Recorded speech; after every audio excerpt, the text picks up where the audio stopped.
Welcome back to another episode of Tonic Discussions. Today, everyone is humoring me and they're going to allow me to talk about the Declaration of Military Accountability. So, this is something that is the brainchild of Commander Rob Green, who is an active duty commander in the Navy. And I've known Rob for some time now and consider him a good friend. And so when he asked for feedback on this document and wanted me to be involved, it's not something that I could say no to because if he's doing it, then it's probably the right thing to do. And if you go to militaryaccountability.com, you can read through it and you can sign the petition yourself. Anybody can sign it. You don't have to be active duty or military. And the reason that this became necessary is because without accountability in the military, there's no feedback mechanism to correct wrongs and ensure that we're moving in the right direction as an organization. And there's a clear nexus to power in the way that the US government works too, that we can kind of talk about. But being an active duty soldier myself, and this being my livelihood, and having sworn an oath to the Constitution, and being one of those people that's important to, I don't swear an oath without taking a long time to think about it and consider whether or not I can fulfill it. And swearing that oath to the Constitution is something that I did, and I meant it. Because if you read the Constitution and what it's about, you know, it's it's about limiting the legitimacy of what violence the state can do. And I'm a big believer in freedom and personal autonomy and the free market. And I think that that's kind of what makes prosperity happen. It's like the big engine of uh, allowing incentives to align for human beings to get the most out of life and fulfill their own respective unique purposes. And so, I took that oath, and a lot of the things that the military does are questionable. There's a lot of waste, fraud, and abuse, but nothing has ever been so clear cut and obvious, at least in my career, until the COVID military vaccine mandate. And that really comes down to one particular fact, and it's that there was never an FDA approved COVID vaccine that was made available. So the FDA and DoD, they essentially conspired to create the illusion that an FDA approved version of the vaccine was available. And the military vaccine mandate was a part of that overall deception, which impacted the American people. And I know people that only got the vaccine because they thought, well, they mandated it on the military, so they wouldn't have done that if it wasn't safe and effective. Um, but really, the FDA approved version was never produced. And so everything that was available and what people got was the emergency use authorized version of the vaccine, which can be legally mandated if the president signs something to mandate it. And the president didn't do that in this case because that would have undermined that narrative that there was an FDA approved vaccine available. So they did this bait and switch. They did things like create an interchangeability memo where they had Terry Arterim, who is a physician and senior official, wrote a memo and said, oh, they're medically interchangeable. And so like you can use the EUA version of the vaccine to fulfill the mandate. And the language, there were behind the scenes discussions and disagreements with senior officials on this, and some of that's come out through FOIA. But at the end of the day, the DOD admitted, or DOJ admitted in open court in May of 2022. So 8 months after the vaccine mandate had been implemented, that up until that point, the DOJ confirmed that they had no FDA approved vaccine. And then they started doing these shenanigans where Comirnaty is the name of the FDA approved vaccine, and that's what BioNTech, so the company's Pfizer, BioNTech, that's what BioNTech had been producing in Europe the entire time. So all of the Pfizer vaccine in Europe had been labeled Comirnaty, but that wasn't FDA approved. And so they started shipping Comirnaty labeled vaccine that was also under emergency use authorization from France to certain DoD clinics in order to, try and continue this fraud. So they went so far out of their way to break the law and coerce service members to get these vaccines when they didn't have the authority to do so. It was illegal to coerce them. And that's all it comes down to. So there's complicated questions of risk and benefit. I think that the risk benefit was negative, and that's a whole different discussion that you can get into. But commanders are authorized to make bad risk decisions. That's allowed, but they can't break the law in order to enforce a bad risk decision.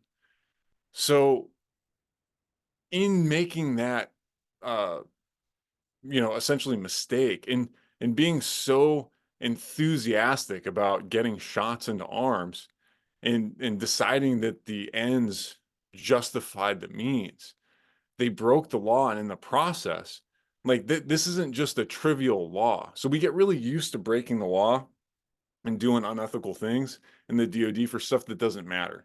So there's more training that we have to do, like online training called 350-1 training in the Army. Then you have available training time in the year for annual requirements. And so that everybody's used to kind of checking the block, pretending that they did stuff that they didn't, people assuming risk in order to get the mission done.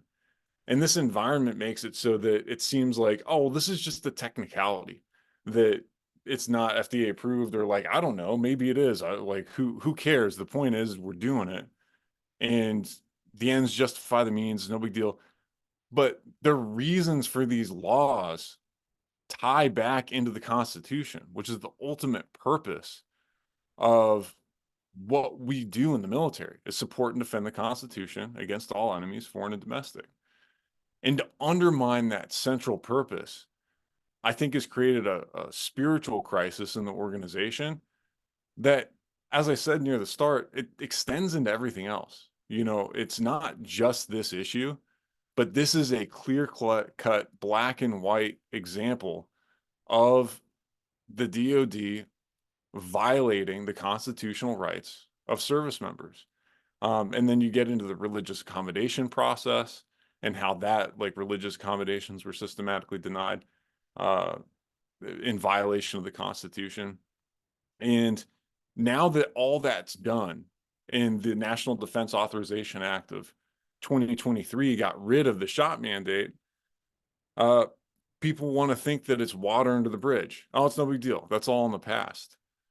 But if you can violate constitutional rights of service members and violate the law at that scale, and there's zero consequences, why would it not happen again?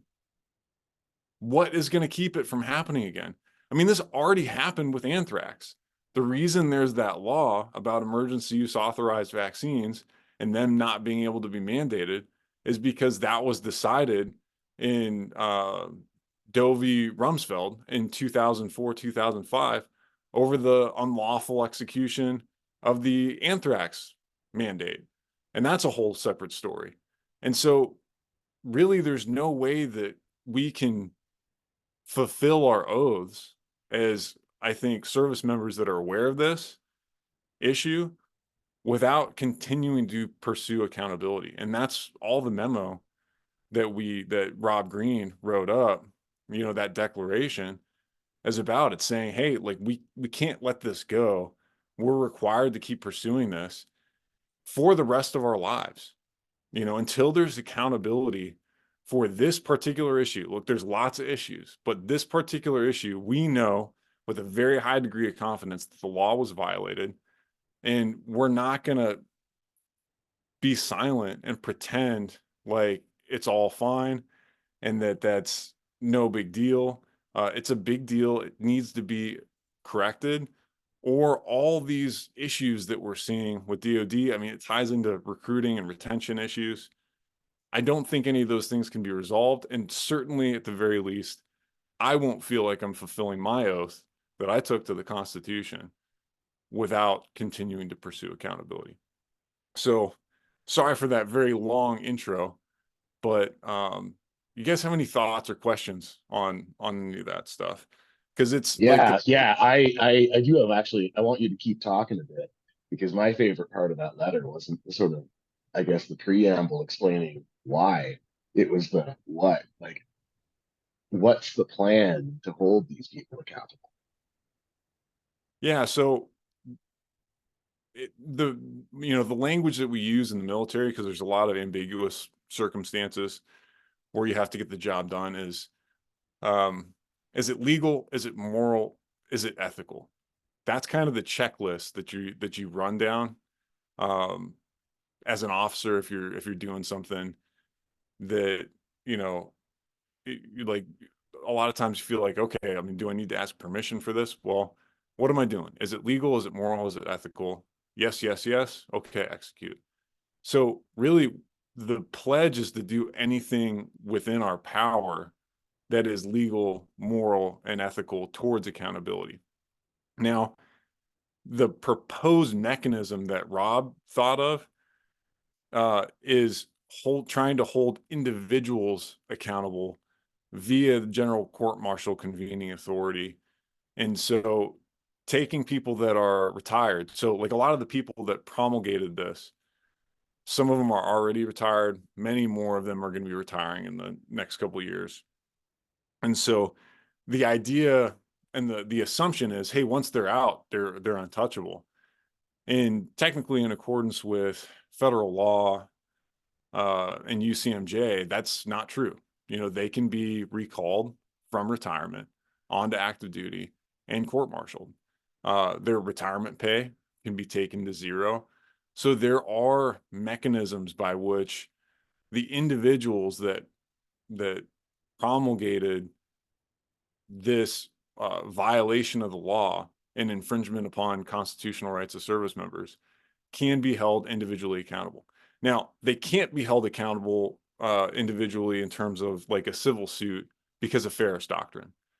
So if you as a service member violate the law, so like say me as a medical provider, say I harm a soldier via gross negligence, that soldier can't, well, I mean, I think there's been updates to it regarding medical treatment, but up until very recently, Ferris doctrine made it so that you can't be held individually liable while in your capacity serving as a service member. So that's not a viable route. But this other route is a route to take. But the thing is, the only people that have the authority to do that, because some of these are 3 and 4 star flag officers, is the service secretaries. And so those are political appointees.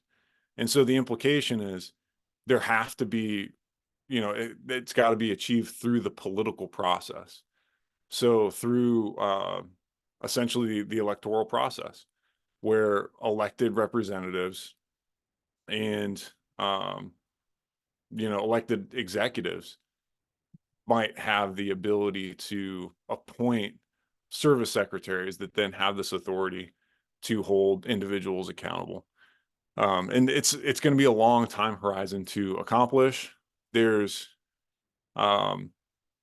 it's easy to kind of suggest that it's inappropriate for people on active duty to be pursuing this because it's politicals in the same sentence.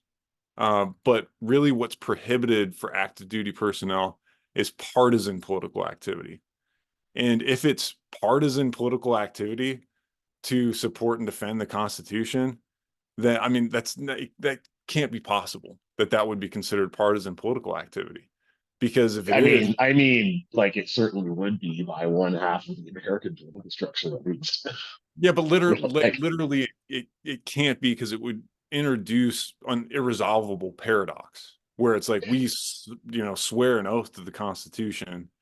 And so if that's partisan political activity and we're prohibited from engaging in partisan political activity, then no, totally agree. Like, I mean, from like no, yeah, a I strictly would legal, say, from a strictly legal standpoint, 100% agree. yeah, Obviously, these people are operating. They're, as you said, again, criminals fundamentally. Um, and they're not uh, friends of the American Constitution. They're if they're allied to anything, it's the civil rights sort of new constitution of the 1960s that animates them, which gets to like a large part of what drives conflict in modern American society is this sort of tug of war between these two frameworks. Um, but like, you take someone like Lloyd Austin, like is he how much does he like the Constitution? Probably not a lot. So, when he sees someone, not just paying lip service to the Constitution as he does, but actually taking it seriously, he sees that person as an enemy that is partisan to him. Now they can't directly get you for being partisan because according to the letter of the law, it's not partisan activity to like, just like insist on the Constitution being obeyed. But I mean, like you see what I'm kind of getting at there, right? Is like there's the legal aspect of this, but then there's also this kind of like ideological subtext, with one side of it, not really caring about what's legal, actually. well, there's a Um, postmodern kind of playing with the definitions of words oh where yeah, oh yeah. we're meant to also like I'll give the extremism stand down, because there was recently the results of that investigation into extremism within the ranks found that there's not any extremism within the ranks, how it's defined statutorily. Now, but that wasn't ever, from my perspective, the point of having an extremism stand down, because we're meant to infer that extremism is is me. Like I'm an extremist for taking the Constitution very seriously in this particular manner. Like that's what I'm meant to infer, and it's meant to give me a sort of uneasiness about taking this particular type of action, and and striving for things like accountability when it's inconvenient and uncomfortable, uh because it feels quote unquote extreme, because it's outside of norms. So like anything that violates norms, you create these descriptive norms, which are, from a social psychology perspective, the most powerful way to modify behavior is to convince somebody that, hey, this particular slate of behaviors are descriptively normative for this population. Ash conformity, it's very difficult to step outside of that without feeling uncomfortable. Like you feel like a quote unquote extremist. And so that's what it's really, I think, was targeting. Um, and I think it's had an impact on behavior. Uh, Now, the other thing that goes along with that Orwellian kind of shifting of language is when they say, political activity is meant to be prohibited. Like what they've kind of done is taken their set of assumptions and beliefs and try to portray those. And I think some of them are partisan. So, we've seen general officers in No, uniform. you're absolutely correct. These people do this all the time, right? Like what they're doing is not political. That's just policy. That's just, all reasonable people agree. It's normative. What you're doing, that's political, right? This isn't just in the military. I mean, this happens in every sector of society. Um, and they've been doing this for years and years. Like, every time there's some kind of controversy in the media, like or the news cycle, you see like the regime media will be out there screaming about conservatives politicizing something. Um, but It's it's framing. very It's obvious. framing. So it's like Yeah, it's I'll exactly. give you I'll give you an example because as you were talking and specifically about the idea of bringing retired officers, retired high-ranking officers out of retirement in order to essentially prosecute them. Um, One thing I was thinking of was RICO investigations and the way that they typically go. So strategically, when we look at a RICO investigation, what we're looking at is kind of squeezing lower level players in order to, I don't know, rat out, whoever the bad actor above them was in that, in sort of a chain method where you kind of get to the point where you can bring those high-ranking officers out of retirement and really haul them into court and hold them accountable, which I agree needs to happen. And like so when I read the initial statement, I thought, well, this has to happen first. Like I do think that what he did was a necessary first step. Now, to John's point about how wide this infection is, I actually was kind of looking up at while you guys were speaking on Google, for example, just exactly that. Like, it's just like, what's the best way to approach a RICO investigation in terms of finding lower level assets and flipping them? And guess what? The entire first page of Google investigations, guess what? It was wall to wall. It was all about Trump and J6, which they are, and again, these vapid articles about like how, oh, we need a RICO investigation which against which Trump in order which to stop I don't him know if you from. guys I don't know if you guys saw this just on J6 because it's just was came out yesterday. Um, one of the Biden regime officials just gave a press conference where he announced they're going to start rounding up everyone who was just present at the Capitol on J6, not even the ones who entered the building, just if you were milling around in the crowd outside. You're they're going to arrest you. Right. And so like the evil version of a RICO investigation would be something like, the Spanish Inquisition or the Great Terror, right? Like we've all seen, like again, perverting this language, making it fully mutable, like turning essentially what Grant is saying, which is that like, hey, it says right here in the Constitution, it doesn't just say it, but that's the heart of it. Like it's sort of like it's not just the letter, but the soul of the words. And so when you see people pervert it in that way, I agree with John. This is sort of like you have to recognize that you're dealing with people that do see everything opposed to their immediate interests as partisan. And because of that, I think that we need to be nimble in our tactics and our strategy when we figure out like the next step from that document, I think is really like figuring out how can we find all of those points of weakness? How can we locate individuals who we can convince and say, step forward, you will be protected in certain ways as long as you tell the truth. The people Part of that they part want to it round up is. for J6 are just people that they want to again torture into telling lies, I, torturing, threatening to telling lies. Yeah. Yeah, Mark, for this particular issue, I don't think anything like RICO is necessary. I mean, we have all the receipts. It's very clear already that they broke the law. They issued orders. The person who issued the order that wasn't unconstitutional was actually the Secretary of Defense because he ordered that the shot mandate only be conducted with the FDA approved version. No, And that's what I the order understand. said. Yeah, I do. But I they're understand. As a matter of fact, I think that's the problem, Greg. The problem is that it's perfectly obvious that they broke the law. So I think that's what I mean. It's sort of like they broke the law and they did it publicly. They did it unashamedly. They continue to just flout it.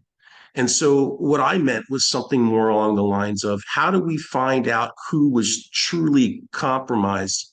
Like in other words, I particularly think that in not just in the United States, not just in the military or domestically, I see the outlines of something that was much bigger, something here that spans the globe, something that may have operators that are extranational or certainly do. You know, we talk about biotech. We talk about the idea that like there was a fluidity between like, you know, this sort of alchemy of relabeling packages of unapproved FDA drugs and like and then shipping them back to Army bases. How does that happen? Like, who are the primary agents in like in you know, even outside of the military that could make that happen? You know what I mean? Like they may provide useful information that, because I think at this point it really is about convincing the public. Like it might not even be about convincing a court of law. Like No, and it that's might be that, the court yeah. of And public opinion. so that's exactly right. And this letter was addressed to the public.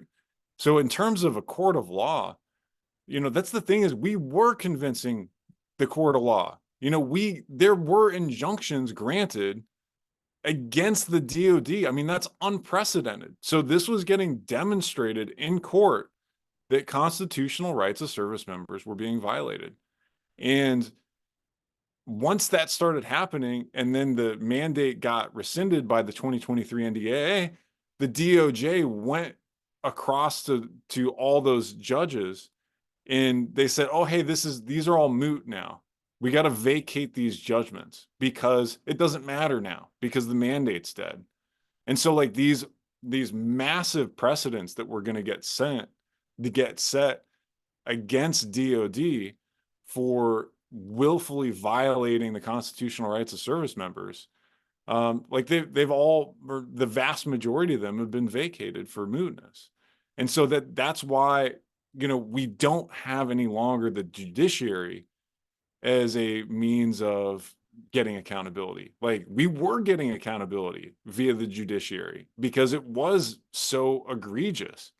But you know, now the mandate's gone for now. You know, they vacate it, and then if it happens again, it's a multi-year, multi-million-dollar process to litigate these things. I mean, we have DOJ attorneys in open court when confronted by the judge saying, why you seem to be violating these service members, you know, religious freedom, and you know they have a right to religious freedom, and it's like no they don't, like they don't unless they sue and win. So it's like you have somebody that swore an oath to the Constitution defending in court the idea that they can violate service members' religious freedoms and constitutional rights, and there's no statutory punishment for that, and so they can do it, you know, and the only way to get remedy is to sue and win, and that's very difficult and very expensive, and we were doing it anyway. But now that they're being vacated, like the only really it's up to the American people, like you said, to make this accountability happen. Ultimately, just like everything in our government, right? Popular sovereignty, we the people of the United States, and the preamble of the Constitution, like that's where power is ostensibly derived in our government, is from the people. And so yeah, that's who, you know, this is addressed to. And also it's just kind of embarrassing wearing the uniform and having there be a public perception that there's nobody within the military that wears the uniform that's willing to call a spade when constitutional rights are being violated. And it's This like, is this is no, this is becoming I'm a thing across society again, right? Where so you got, you know, all of the institutions effectively are at the top level, at the very least at the top level capture. I think the military is probably better off than like, you know, like academia, for example. You know, academia is like, you know, top to bottom. The military, I think, is mostly just the very senior echelon. Um, and sort of, you know, below colonel, probably, I think it's probably pretty, it's probably mostly fine. Um, but then, like, you know, as you said, like if you're a member of this compromised organization, it starts to become embarrassing if you're a person of integrity who takes the actual surface mission of the organization seriously. Because at this point, the public is like looking at that organization. They're like, well, this is just a criminal conspiracy effectively, and the people running it are these lawless and incompetent. I mean, one of the things that you were kind of like going through during the introduction and discussing like the shenanigans around Comirnaty and EUA and all of that. I was just thinking to myself, man, these people aren't even good at doing evil. Like it was all like as you said, it was completely transparent.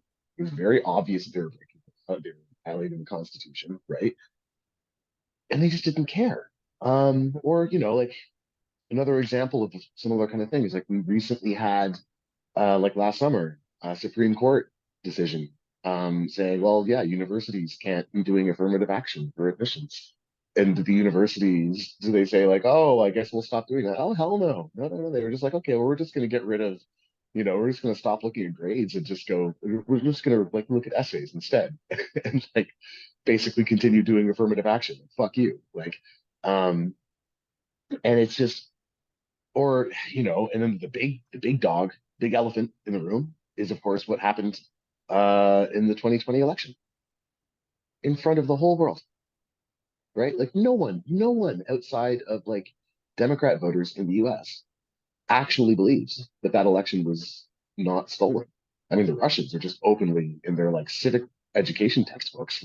High school kids are like, oh yeah, the 2020 election is stolen, like very obviously.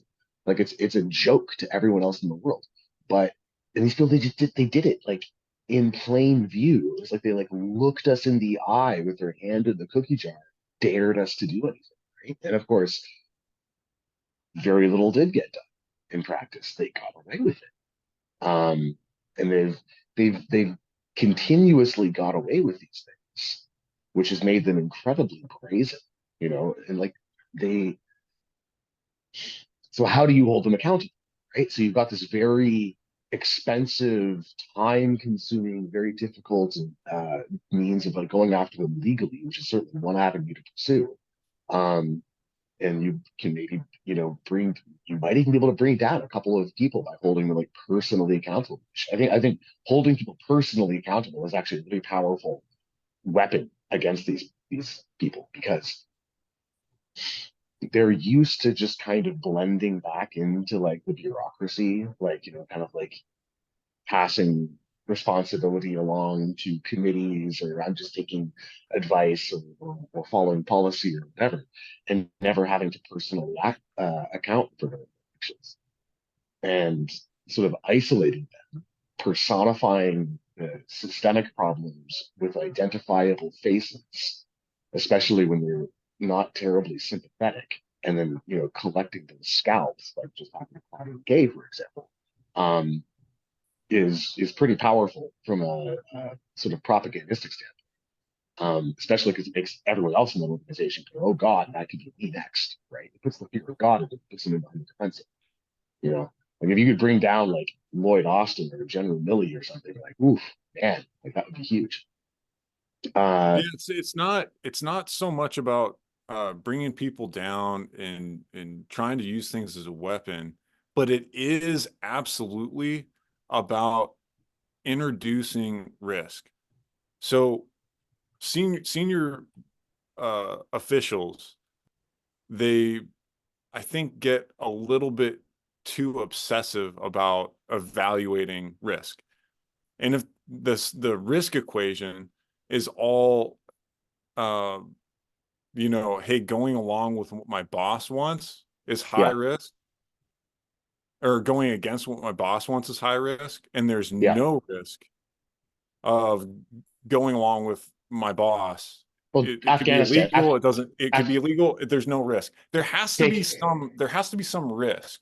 take There's Afghanistan, no risk of right? shame. There's no risk of shame. We know that. Take look at Like we know Afghanistan. we know that it cannot be shamed out of it.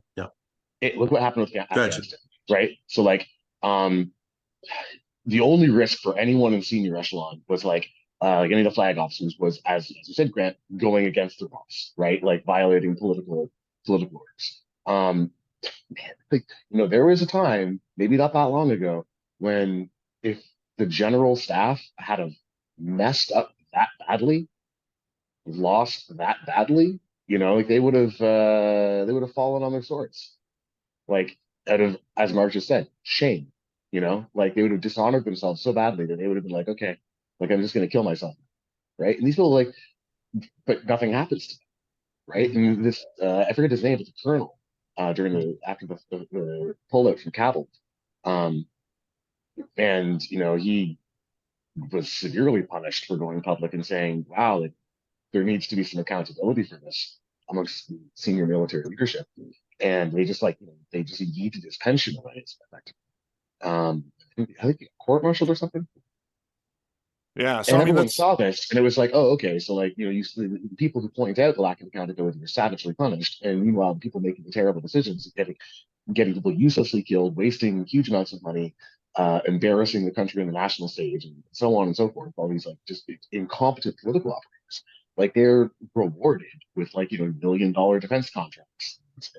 It's yeah, Yeah, I think maybe it's even not so much about like a totally utilitarian calculus, because I think there's just many people in these kinds of institutions, in these large bureaucracies, who just will, you know, follow what their boss says anyway, like everywhere, always, you know. So they will just not be ready to take any risk, and just will go along. And even if there's some degree of like accountability, it's probably, you know, I mean, you just can't help that sort of thing happening in an organization, I guess.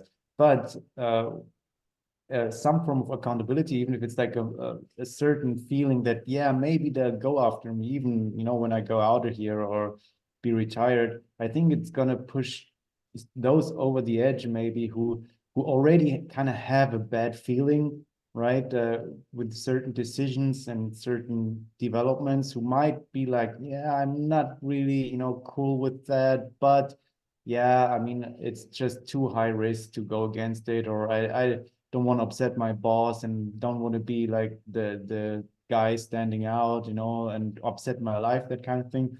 But if I think that that's the kind of people that might be affected if they just need a little push over the edge, so to say, and that could actually have a massive effect on an organization, right? If it's like, if there's like uh, a decent amount, it doesn't even have to be the majority, but just a certain amount of people who are just pushed over the edge of just saying no in the case of the vaccine stuff, right? If they already thought, yeah, this doesn't seem right, you know, but yeah, we're just gonna play along. But if you had like just maybe 10% more of those people, maybe the whole thing would have been stopped, right? So all I'm so saying so is so Grant that mentioned sometimes you the just need Ash. like a small things can change a lot, you know. That's what Encourage Yeah, so whistleblowers for sure, which, Grant, you know, should get the whole thing going. yeah, yeah, it doesn't. I don't think it takes too many people. Like, so Grant mentioned the Ash conformity experiment, right? And if I recall, one of the sort of caveats to their result was that if you had just one other person in the audience who was giving the correct answer and pushing back against all of the, you know, actors in the audience giving the wrong answer, um, then the experimental subjects, like their probability of uh, also pushing back against the group, sort of just skyrocketed. Like you just need that little bit of encouragement to be like, okay, I'm not the only one who sees this, right? I'm not the only Yeah, one who feels this way. I think another interesting thing about that experiment that, you know, it seems obvious and it resonates is that when the differences between the length of the lines was closer, it made it harder to disagree. And that leads into something else I wanted to talk about this subject is the censorship industry, because that's what censorship essentially does, is it makes it so that there might be some kind of thing that's a slam dunk, right? So the bait and switch with the emergency use authorized and FDA approved vaccines is very black and white. You could read the documentation from the FDA. It came out within days, within hours. I think Robert Malone published it, and you could read it, and it took 5 minutes to see that the FDA and EUA versions of the vaccine were legally distinct. You know, it said that they were medically interchangeable or whatever, but they were legally distinct, and like legally distinct in that one could be mandated and one could not be mandated. And so it takes 5 minutes of reading it yourself, but people don't rely on conducting legal analysis on themselves. You know, they want to see somebody else say, oh yeah, this makes sense, like one other person at least. And so I think it's more than that. They want a story. Like, we need to understand how the enemy operates before we attack something this large. And the enemy largely operates via narrative. In other words, they establish a story. As the story shifts, you know, if they're smart, they shift with the story. And I think we're seeing a lot of that now. Like, I noticed that lately you've been seeing a bit of commotion in the, you know, amongst the, let's call them the Covidians, the people that were for the shots, for the masks, for the crazy rules. These people are suffering now, and they're looking for a new story, right? A lot of them keeps talking about, I have long COVID, I have this, I have that, I keep getting it again and again. I'm constantly sick, even though I'm vaxxed to the gills. They are in search of that story, and that's why I think the statement that you offered up, that your friend offered up, I think is like the first step in like saying, okay, so here's the preamble to the story. Now, what's the story? And if we could, and in order to win this war, essentially, in order to win the war of public opinion, we need to be ready with what that story is. And the story to me seems to be something along the lines of, there was a massive effort by enemies both within and outside of the U.S. government to do incredible harm, perhaps in the service of, well, certainly profits, certainly in creating a uncontrolled experiment, like to create an uncontrolled experimental base for a new platform, this being the messenger RNA platform. Like, in other words, we need to be able to pull those threads together. And part of that will be, I think, again, like identifying elements of the machine, of this circuitry that may not be higher ups, but like finding those conduits, finding like all of the ways in which, you know, if you're going to communicate something of this magnitude, like a crime of this magnitude, and like turn it into a useful story for people to say, I see what happened now. Yes, these people are evil. Yes, none of them took their oath seriously, like Grant did. I was thinking when you were talking about the idea of taking oath seriously, it put me in mind immediately of the Hippocratic Oath. And I've known many doctors who say, like, yeah, whatever. You know, they'll take that oath. They don't care. They think it's ancient. They think it's a little bit, ultra in terms of like their own postmodern values and morals and whatnot. And they turn into bad doctors, just like people who take an oath to the Constitution, whether they're military officers, whether they're policemen, you know, they are dangerously evil people. Anyone who takes an oath publicly that they then repeatedly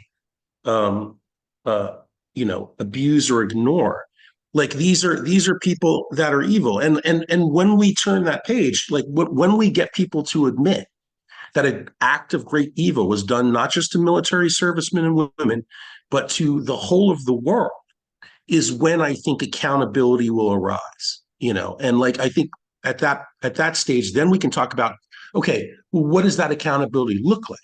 You know, then we could talk about the mechanism of like holding these people to account. And I feel like, you know, I mean, there's a lot of runway there in terms of like what people will be demanding. But like, I think a coherent story about what happened is what's going to get them to demand it. Something that, again, they can easily digest. Like you said, Grant, like 5 minutes, and they could see the obvious crimes. They could see it. It's all there. It's clearly there. Why don't they see it? Because it hasn't yet mapped to something that that is, you know, that can be coherently told, like in a bar. You turn to a guy in a bar and you say, hey, what do you think about this massive crime that was committed against humanity? and then for that story to live in their heads and say, yeah, that was crazy, right? Like we had all these compromised people all up and down the levels of power, and they did this and they did that. Like once they have that, I think they begin to connect the dots, and then the rest of it, again, figuring out the juridical like sort of mechanics of bringing these people to justice and holding them accountable is super duper important. Absolutely important. Every bit as important as you say, because again, they're already trying to do it again. You can already see and feel those movements. They're going to try to do it again next year. I guarantee it. I don't know what form it's going to take, but they will certainly try to synthesize something this year. Yeah, go ahead. Sorry. No, I have a question actually, and I totally agree with you, Mario. I mean, the Constitution, it's basically at the end of the day a piece of paper, right? And the legal the law is also a piece of paper, because people can always, depending on their mindset and their story they inhabit, they can always make the argument, oh, we don't need to look only at the letter, we also need to interpret it, or like put it into context, and then people can kind of come up with different interpretations, and it will say, yeah, I mean, it's chemically the same stuff, so why bother, blah, blah, blah. So the story is important. But I wanted to ask you, Grant, one thing that I caught my attention, because I wasn't aware of that you said like the DOD actually was careful enough not to, or they included this statement that it needs to be approved, right? FDA approved in their issue. So someone there obviously was afraid of being held accountable, right? Absolutely. Yeah. And so like, that's why I said the thing. Where was the guy, in that chain who said like, screw it, we do it anyway? I mean, so that person, one of the key people that enabled it was Terry Arterum. So Terry Arterum's a physician. I think she was working in DOD. I forget what her exact position is, but somebody within the Navy, and then also Terry Arterum wrote the quote unquote interchangeability memo. And so she was the one, like, and she incurred some risk for herself, but she was kind of, I don't think that she understood what risk that she was incurring. Because I think actually of all the people, it's gonna be easiest to hold her accountable to some degree for writing that interchangeability memo, saying, hey, you guys can use the EUA version to execute the mandate, which is like legally that's a non-starter. Like there's consensus on that, which is why the Secretary of Defense said it had to be FDA approved. So like there were people that knew, and they were trying to mitigate risk. But what they did, and this is very typical in the military, is they push risk down to the lowest possible echelon. So they say, hey, these are my expectations. This is what I want done. I want you to do it legally. Yeah. And then it turns out the only way that you can do it is illegally. And people read between the lines and they get the job done.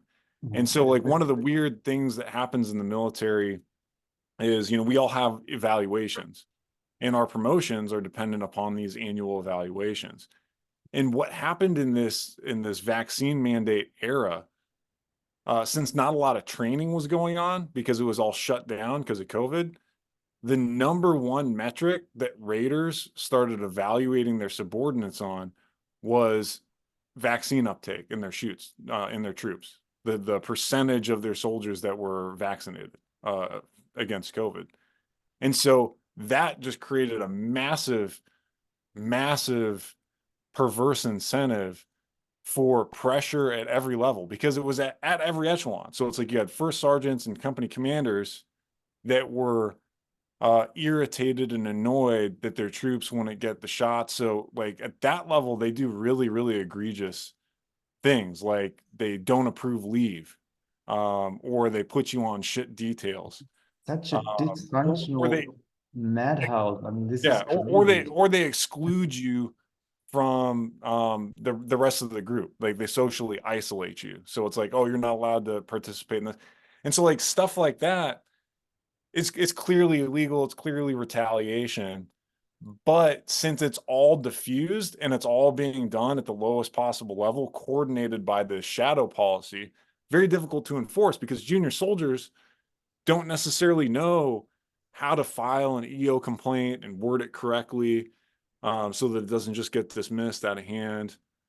Or even that, hey, an EO complaint's appropriate, or IG. You know, that's a whole nother rabbit hole, but hopefully I conveyed what happened is there was, you know, this policy at the top. It's like, yes, this is a legal order.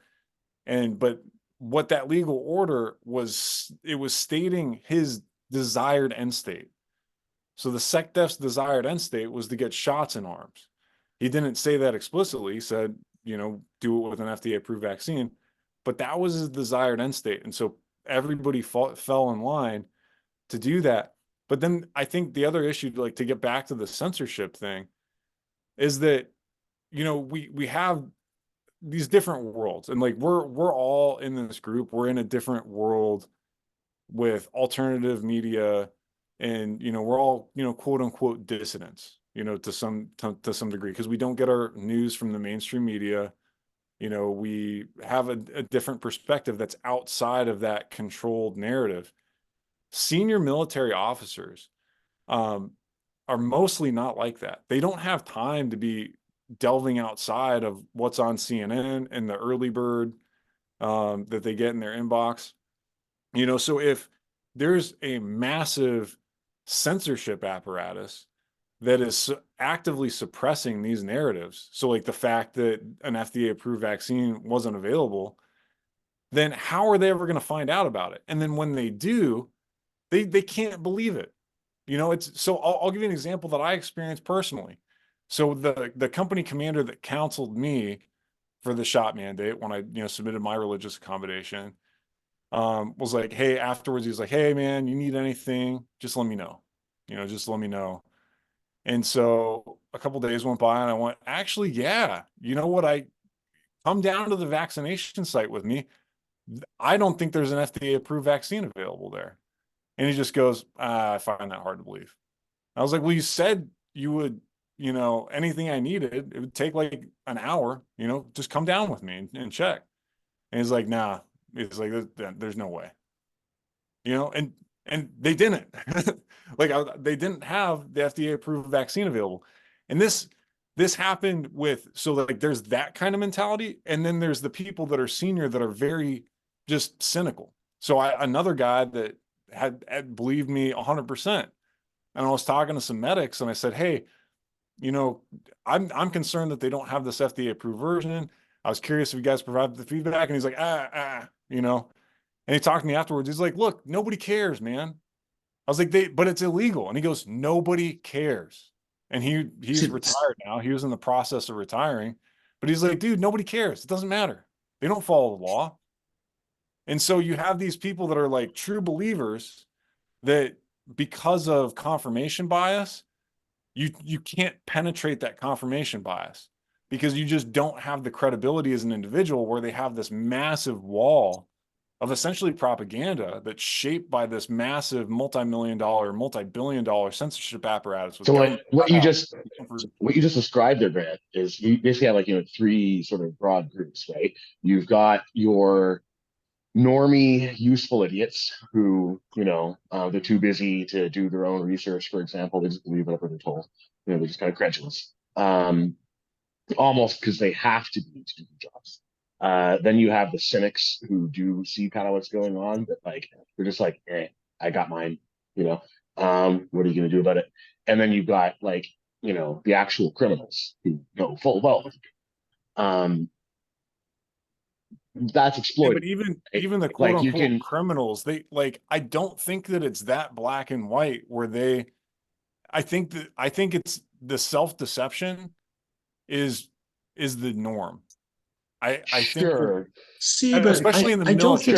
But like my there's a kind of a contradiction there, though. My point is basically there that like you can exploit those differences in order to effectively peel people off, right? Like one advantage of not looking at it in such black and white sort of Nietzschean terms is that you open the door for defection from the other side, right? And whether they're defecting because, like, they're sort of like, oh, I didn't realize that before, like, and it's quite sincere, or they're kind of cynical and they're like, oh, this is the way the wind's blowing now. Okay, whatever. I'll take the cynics. If we can peel the cynics off, great.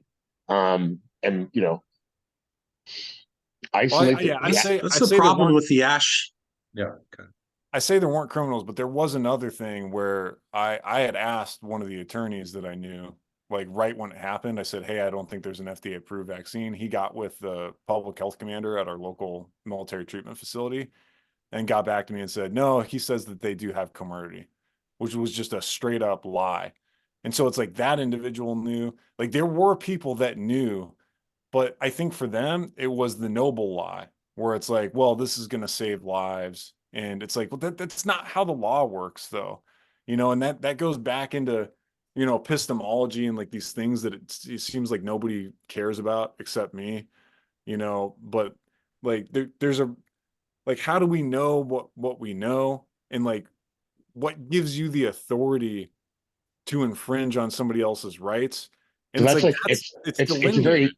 it's like a very generous way of looking at it, I guess. I don't know, because when I sort of zoom out from just looking at the EUA sort of like vaccine issue, right? To everything else that's with the military and beyond. But even just looking at the military, it becomes for me hard to kind of credit that like it's just sort of people doing what they think is right and maybe being a bit dishonest about it. Like I don't know. I have a hard time looking at what happened in Afghanistan through that lens, for example. Over 20 years of just sheer cynicism, incompetence at high levels, like, but not a single general staff officer coming out and being like, what are we doing? What is the point of this? There's all of them playing. Like, I don't think the problem ultimately is not the military per se, it's the civilian leadership who are the actual issue, both in the government and in the private sector. So I'm going to connect that back to something Mark was talking about. Was the importance of the story, and that sort of narrative Mark laid out of a sort of global criminal conspiracy. Right? This is broadly speaking the kind of this is essentially the story in the dissident sphere. It has been for some time. That's actually been the story going back for decades. But it kind of started to really break out into the much larger mass consciousness during the COVID years. But there's this kind of protective shell that prevents that story from penetrating further into the public consciousness, which is the kind of alternate story, which is that the people operating the government, the civil servants, the deep state people, as well as the people of the highest elements of the private sector, are the best people. They went to the best schools. They were selected on the basis of being extraordinarily meritorious when they were young, being highly intelligent and being a good character and all of these things. They were given the best training, the best education. They're the most knowledgeable, the most competent. And they're also like morally superior in that, it is extremely important to them that the people be taken care of. Like they're deeply ethical as well as being knowledgeable and competent and well trained and all of these things. And that, of course, relies upon our perception of the academic system as being designed to produce people like that and then elevate them into positions of authority, whether in the military or in the private sector or in the media or in public service. And that's It's like a taken a big hit in the last the last little bit, right? Yeah, so I think that that's definitely related. Before I want to talk about that, but I want to say that regarding the story, there is a really good story, and it's actually courtesy of the same individual. You know, Rob Greene wrote the book Defending the Constitution Behind Enemy Lines, and that is can really this declaration can really be seen as a continuation of that work, where he told the story of exactly how things went down and provided human interest stories and pieces, you know, individuals, like things that happened, retaliation, all the details about how the service members' rights were violated. Um, you know, how some suicides were probably caused. And that's an issue that I've brought up with senior leaders that got you know, ignored.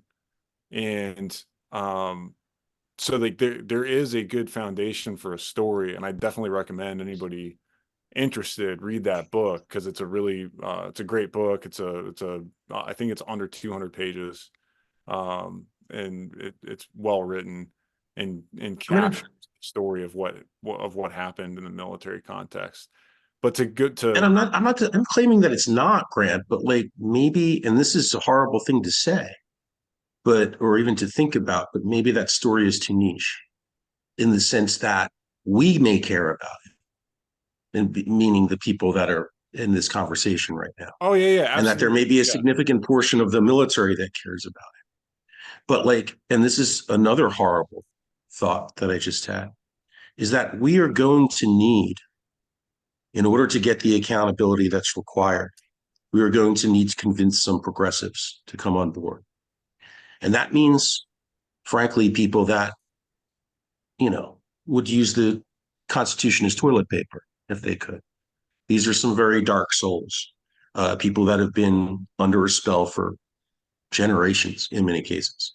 And when they think of the Constitution, if they think of it at all, they don't see it with any sort of imbued with any kind of sacred value. You know, they see it as, many of them see it as an obstacle, actually, to whatever, you know, batshit utopia is swimming around in their heads.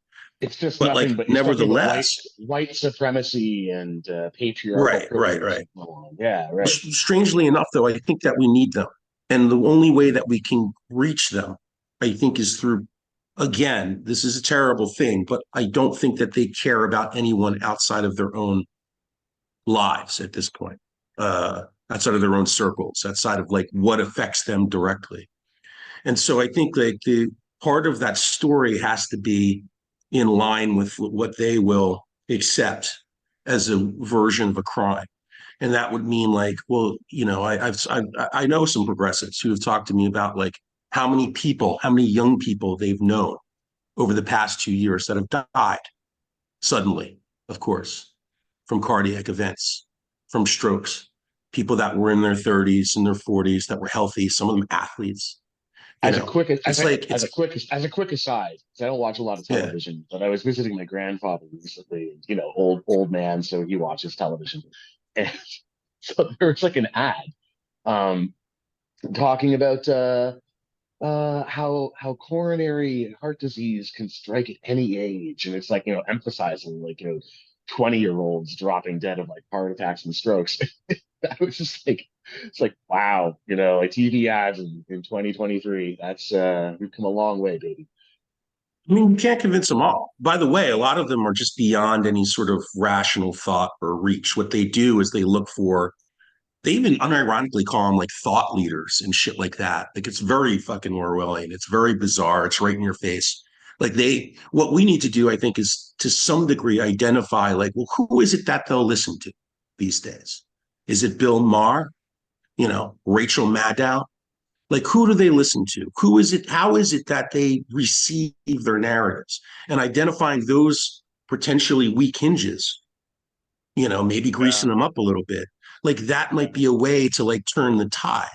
I don't know, man. I don't know. So like, I mean, so during the COVID years, you did see several very prominent progressives actually come over. Um, Naomi Klein as Klein and Wolf. I always get the two of them mixed up, but like one of the names. She very like sort of prominently like switched sides to like, you know, anti-lockdown, anti-vaccine, and Oh yeah, yeah. react, and she's been extremely influential in those circles for a long time, has a huge platform. And the reaction from the hive mind was to unperson. Like they just automatically just rejected it. It's like, nope, I'm not listening to you, right? So like, yeah, Maybe, I but don't how know, many of like, those were bots? How I many of those think were bots? How much of Mark, no, this no, is no, no, no, no, psyops? no, no, no, Mark, Yeah, Mark. Like, I'm not yeah. going off of like whatever was happening in the comment section or on Twitter or whatever. I'm going off what she herself was saying, what was happening in her own private life, right? Because like Oh, I see. her own social circle, of course, there are all these kind of like urban hipster liberal types, right? Yeah, she wrote Um, really good stuff that made it really palpable what she was going through in her milieu. yes, yeah, but that yeah, happened to a lot of people. It happened to Jay Bhattacharya, so yes, I think they're exactly, too I think they're The too hive close to mind just power. I think they're too close. I think they're like ring wraiths now. Like they sense that if they're all on the same page and they all submit to the hive mind, and this isn't just on the left. This is, the regime, like the elite power structure. Like they sense like, yeah. they sense the I power. think It's we kind right of there. And if I they think we let kind of people have to. break off for whatever reason, like even Sam Harris, right, who's completely disgraced and like recognized that he was wrong. He was like, yeah, but the thing is based on the information at the time, like I was right. Like if all these things that we Yes, didn't know for sure at the time had come to pass, then I would have been right. Therefore, I am right and I I was will right. never I will never stop laughing at the But that twisted kind of pretzel logic there. Biden's, mentality, Like, I think, pulled the same one, right? Yeah, I was wrong, but for the right reasons or some bullshit. yeah, no, yeah. he had this whole argument at how like, well, Brett Weinstein was right, but he was right for the wrong reason. So actually he was wrong. And I was wrong, but for the right reason. So actually I was right. It was just like, no, you were just wrong. Like, Yeah, Dumbass. I don't think you could ever reach monsters like that. I was talking about more NPCs, like maybe like you talked about the Ash line conformity experiment. And I don't have a lot of faith in experimental psychological, Skinner boxes like that. Same thing with Stanford. Like I think that experiment changes things quite a bit. It's sort of like you put somebody in a room, they agree to the length of a line. That doesn't necessarily mean anything in the wild. I don't know. In the I wild, I feel think it it's though. quite different. I And feel no, it but I'm though. saying in the wild, Do you not feel yeah, that but pressure? no, but I'm saying, Grant, even you said, and like I noticed, you're saying like some of these individuals that claim that anything you need will help you out, and then like when you came to them with that, it didn't sound like necessarily it was because they were conforming, but like they didn't want to be Spartacus, something like that. Like it sounds like it's cynical. Like it's in other words, in Ash Line, it's like it wasn't out of cynicism that those people were agreeing to the length of the line. They were agreeing to it because, like, again, like these pressures and these subliminal, kind of instincts or whatever. But in a situation like yours, and in a lot of corporate situations as well, I think it's something more along the lines of, yeah, I know something doesn't smell right about this, but I don't want to rock the boat. I'm afraid to go out there and be Spartacus myself, It could And be. so, It could also be though. I mean, because it's sometimes with you have some people, and I guess this goes back to theory of mind, and like everybody kind of forms theirs by projecting the way they see the world onto others until you realize that most people don't see the world the same way you do. So you have some people who principles are really important, So it's like truth as just this abstract value. It's like that's something to aim towards and take seriously. You're talking about oaths, and having integrity, doing what you say, saying what you mean, meaning what you say, things like that.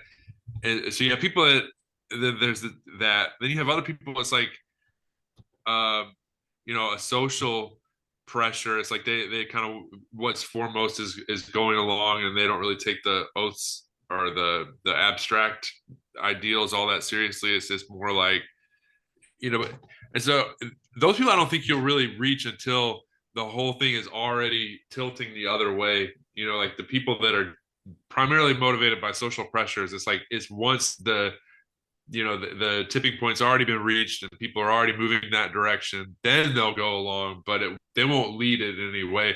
But the people who, some of the people that you talked about who are progressives who changed course, I think those are people who take things like truth very seriously, and they have this narrative that they think is true.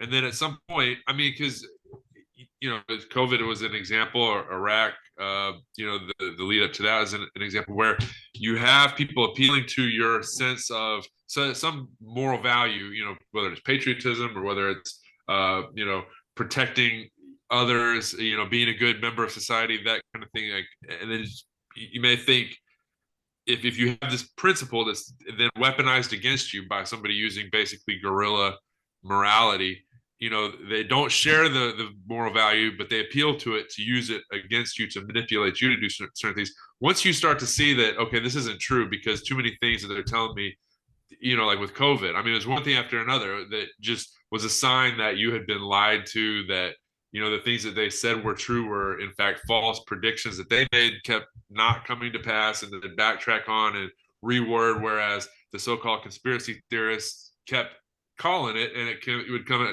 out to be true. So if you took truth seriously, at some point there's too much cognitive dissonance. You say, okay, but what if this other thing is true? And then once you realize that, there's this sort of, then you swing over to the other side because you're like, oh, I've been lied to. So there's this feeling. I mean, it's the same type of thing that people that grow up in a super religious household, and at some point you ask enough questions, you overcome the whatever the social pressures to not ask those questions. You start asking questions because you take truth seriously. You realize it's not adding up, and then you become very, you kind of go to the other extreme of being, you know, like going through a new atheist phase of, you know, just being very dogmatic almost about your opposition to this thing that has now been shown to be false. So anyway, going back to the progressives, if there's any still, which is becoming less and less the case as it becomes more obvious that the narrative doesn't add up and that crimes have been committed, wrongs have been done, they don't care about truth, they just use these sort of moral language to dress up just as a pretext, something that's like a criminal self-interest and corruption, you know, as like, if there's any people that are left that really value truth and integrity and just have been confused about the facts and confused about, you know, we're thinking that they're the good guys when they're not, that kind of thing, maybe you can reach them. But over time, I think the thing that's going to be valuable is the normies who, you know, especially older people who grew up in a different America where it was more believable that, you know, these values really were being upheld by the people at the top. You know, you reach them by showing the rot, you know, and eventually forcing them to confront the fact that no, there are some really evil people. No, man, I don't know. Positions. I don't know about the older people. I mean, if you're talking, well, I don't know. If you say older people, do you mean like Xers or boomers? Because like, I'd say both. I mean, I don't. I don't know. It's a stretch, and I'm not saying every one of them, That's but like you take might as Bill well. Ackman, for example. You might as well. You might as well DEI pray thing. for the. You might as well I mean, pray Bill for the Ackman, second for coming. example, like I don't know how much he believes. You know, he seems sincere. I mean, but of course, I can't judge what's going on in his mind. But Yeah. Okay. he seems to be So one that until Bill recently, maybe he just Bill, was blissfully unaware of because it didn't necessarily affect him or his circle. And then because that's the thing. It's like something doesn't add up. You notice too many anomalies. You start pulling at a thread, okay. and then the whole thing comes apart. And Bill Ackman actually is. So I think the best take has come from Philip. Is one of the top commenters on the blog, and a founding member. And his take was that so, you know, Ackman's a competent guy. He's a Harvard grad himself. He's a hedge fund manager. Competence is extremely important to him. You know, he needs competent people like in his organization, but also like, you know, more broadly in society, or it all starts breaking down. And it's kind of a bottom line issue for it, right? Like if you have the education institutions pumping out and promoting people who are just like awful, like this ends up potentially costing him a great deal of money, and he doesn't want that to happen. So you know, is it a principle thing? Is it self-interest? I don't know. I think it's probably self-interest. Like he's smart enough to see where his self-interest is. And yeah, so there's definitely like, I think there's, on that note, I think there is a revolt of the renegade elite kind of happening right now. You know, people like Musk, Andreessen, Thiel. Now we can add Ackman to that list. These kind of like, billionaires who, mostly tech bros, some of them in finance, who like, just see, they know about the rot. They see the rot. It's getting in the way of their own their own projects. So they're kind of starting to push back against it, which is a large part of the reason why we're starting to see this cultural thaw over the last year. Uh, I don't know, the boomers though, man, like your average normie boomer, like they're maybe some of them, I don't know. I think With because Ackman, during I would COVID, just there were like a bunch of them who kind of like went pretty wild against the stuff, I mean, like on the protests, and so there was a strong boomer contingent. Yeah, it's true. You got your J6 MAGA boomers, boomer Yeah. waffling. Yeah, no, that's true. That's true. you have more points. I mean, okay, so for example, like the Canadian trucker protests, like it may not be a lot because maybe people that just get their news from like CNN and MSNBC, they don't even see it. But if people already are starting to say something doesn't add up, and then all it takes is one instance like that where you're told, Trudeau stands up and he's talking about their, these Nazi white supremacists and anti and all these like laundry list of, thought crimes. And then you see countless live streams in real time showing none of that is true. In fact, the complete opposite is true. And then you see, the police, the tactics to crush it. The regime affiliated, like, so, I mean, they said here in Canada, like, they didn't see those live streams. They saw what the CBC was showing them, or the Globe and Mail, just like our New York Times.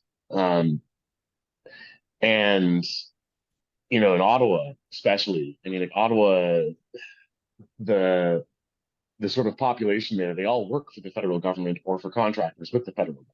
So they're all hardcore libs, because like that is, you have to be a prog in order to like just function in the Canadian state. And like you cannot make someone understand something that his job depends on his not understanding, as that old saying goes. And we've got a huge part of our society that like, that's the case for right now. They're so financially tied in that like they, they're not going to be able to, like, you're not going to make like most academics, for example, see the problems in the academy, because it is precisely the existence of those problems that have enabled them to have the status that they do.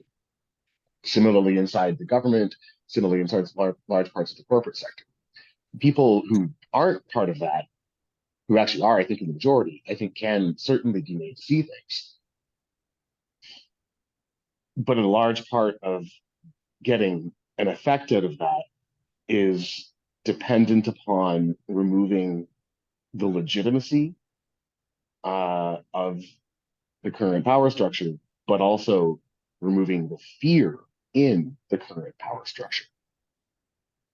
Right? Well, what you said about legitimacy, that's something, I mean, each and every time this comes up, like the Bill Ackman thing is the latest example, but so, another Kyle Rittenhouse's trial, where for whatever reason they decided to televise it, and it's like people that thought they knew what the facts of that case were learned, that no, it was actually the complete opposite. Like all these things that were part of the narrative were just not true. It's like each and every time that happens, it may not be many, but each time somebody, some small number of people that do value truth and justice and fair play and all that, like see, oh shit, man, these people are not just lying, but they're just egregiously lying. Like this can't be accidental.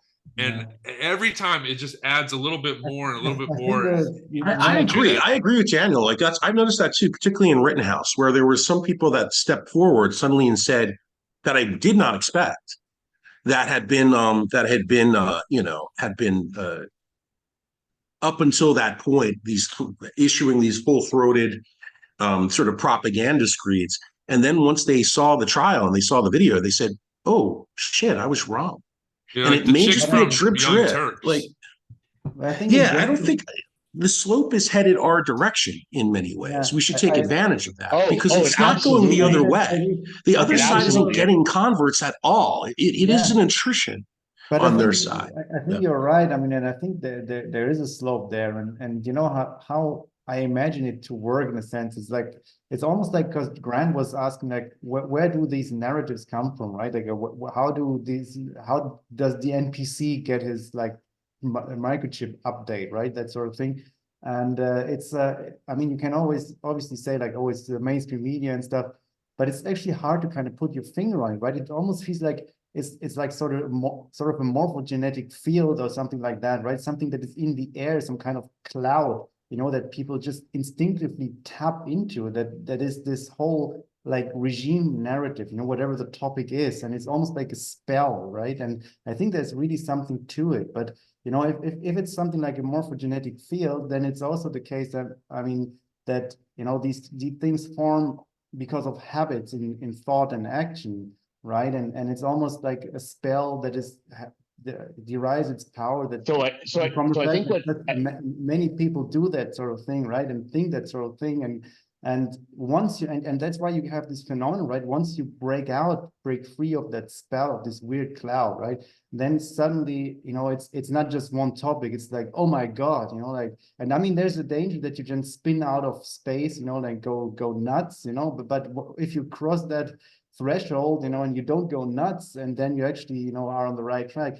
But this also means, you know, and I think, and actually believe that it's true that the more people manage to break out of that spell, right, that morphogenetic field, the easier like it gets for others, you know. But at some point, I think there are just some people that their ability to break free of that sort of like spell clouds, let's say, is so limited that, you know, will take like basically another counter majority to take over, you know, then they switch. But yeah, I mean, there's still the more a it communist. goes on, the more people will switch at this, and at some point it might be a critical mass that even the hardcore NPCs, you know, they will just get under like a new spell or whatever, but it's a more truthful kind of spell, something like So that. But this morphogenetic field metaphor, I like that. Maybe another way of phrasing that, you know, like for listeners who have never heard of the concept. If you haven't, then why haven't you? Go read, go watch some Shelter. yeah, But right, no, they're good. But so thinking just in terms of like a model, right? Like you, like everyone's kind of walking around with the model of like, you know, reality. Just you have to. And your typical sort of inhabitant of you know, post-Western democracy, post-Western post-democracy, whatever you want to call it, we have. Their mental model of the world is basically entirely composed of lies. And it's been very carefully curated over the course of their entire life. You know, by school, by social media algorithms, by, you know, regime media. Like it's, and what that means is that the people who have sort of built that model, they can actually sort of influence it by implication.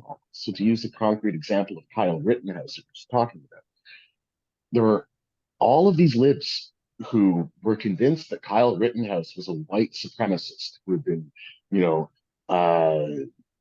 mag dumping into crowds full of black people or something, right? Like that was like they legitimately believe this. You know why?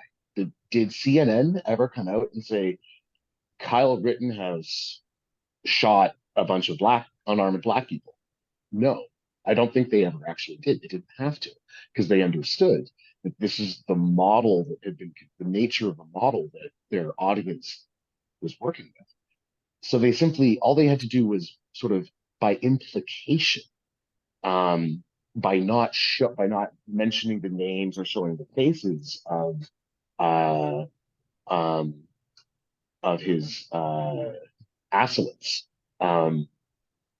then they knew that like their audiences would fill in the blanks Just in say that the it was expected Black way. Lives Matter protesters and just assume, oh, they were just protesting. Right, They're just holding signs saying, you know, right. And hands you up, show don't a shoot. And he picture just of, shot him. you know, here's this white kid with a scary black rifle, and he went to sort of counter protest Black Lives Matter. So, you know, of course it's black people who are protesting naturally, and he shot 3 people. Well, obviously junior grand wizard in the Ku Klux Klan. Like he must have, been shooting black people out of hatred for the color of the skin. I mean, they don't, and you see this kind of thing like again and again. They don't really have to specifically say things. They don't have to specifically lie very often because the model that everyone's working with is already sort of deceptive, right? And this also explains that kind of hive mind, almost like telepathy nature to the NPC updates that we're sort of explaining, because like, they're all working off essentially the same model. So in response to like the same kind of stimulus, they'll kind of like update their model in the same way. They'll reach the expected conclusions based on it, sort of as one.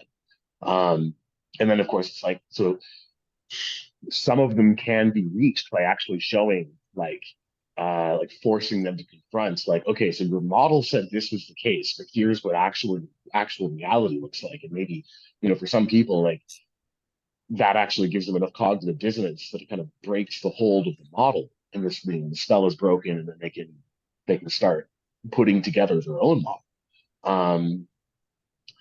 And another way of attacking that is to attack the model itself at a kind of higher level, sort of as Mark was talking about, like this idea of, okay, you've got like a high level story, this high level narrative.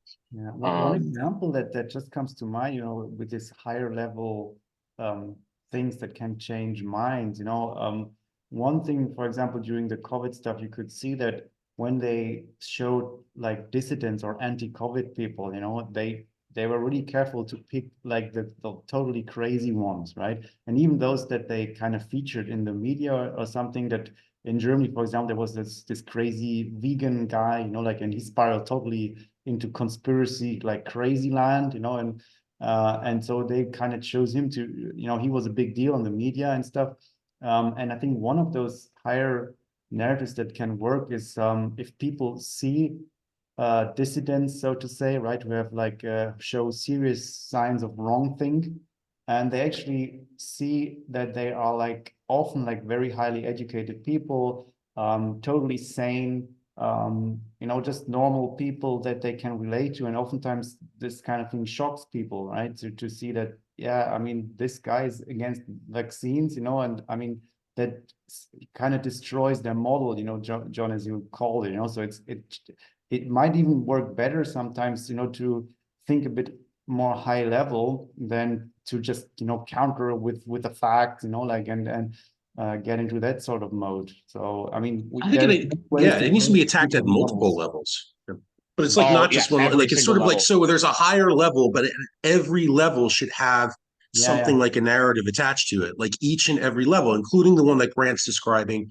Like here's a level, right? So we had a little bit of drip trip of Epstein's Island, right?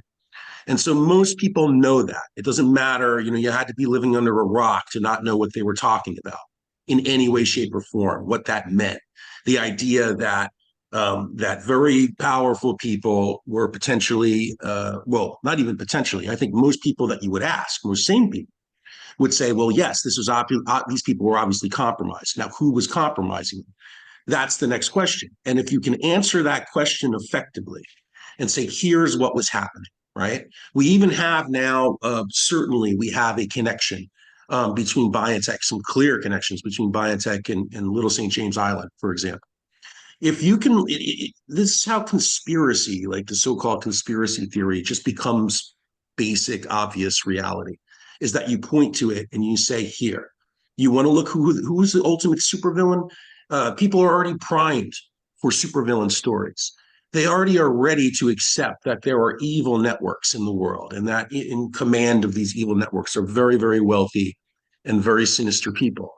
And so maybe part of the storytelling is to connect the dots from those topmost nodes, right?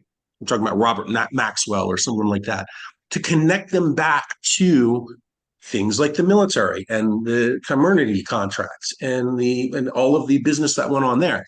If you could find those conduits, if you could find those connections, then you'd have a powerful tool, and just you'd be able to, you could meme it almost. You could just say, like, well, here's how somebody, like, here's how the DOD got compromised in this particular way, You know what I think mean? Like somebody- connecting those dots. And yeah. I think somebody who does a really good job with that is Robert Barnes. So when he has a series that he does on the Viva Barnes locals, where they do it's called Hush Hush. And so what he does is he goes and he looks at the regime narrative and then provides an alternative narrative. And he says right off the bat, he's like, I'm not trying to convince you of what is true and what's not. I'm just like which narrative is more explanatory. And that's up to you to decide. And then just lays out these really compelling narratives for things like the JFK assassination, 9/11, like whatever, like everything that you can imagine. He's done quite a few. And I think that that's effective because it's very intriguing. Like when you hear a story and the story with the alternative narrative is a lot more satisfying and a lot more explanatory. And then also just explains how what makes something explanatory. Like for a false flag event, like characteristics of a false flag event, who benefits, that kind of thing.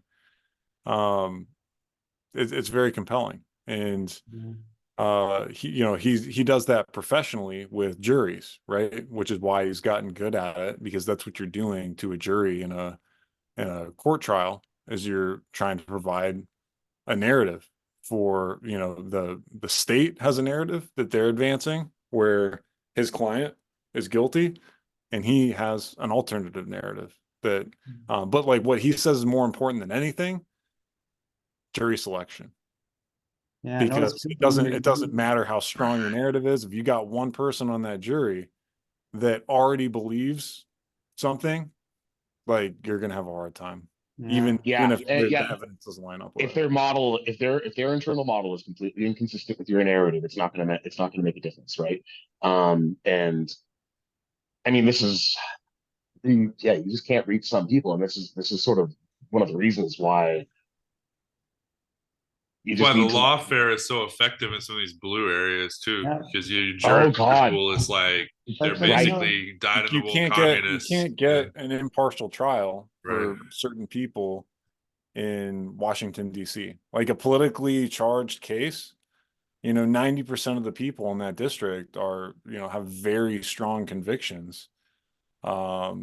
That it's not going to be an impartial jury, which you're entitled to constitutionally. Yeah, So it's up to attorneys. There's another problem though, and it's a bigger problem. I think is like we consider the concept of a poison jury, like a literally poisoned jury, like in the sense, and not just a poison jury that poison themselves, but in many cases poison their own children. This is a huge, huge obstacle, and I've been thinking about it for a long time. I've been thinking for a long time what kind of story to tell these people. These would be parents that, again, that injected themselves multiple times, that injected their young children multiple times, that may have caused extreme harm, and in many cases did. And we're finding out more and more about that. And so, to a person who has done this to themselves, who has willingly participated in this, how,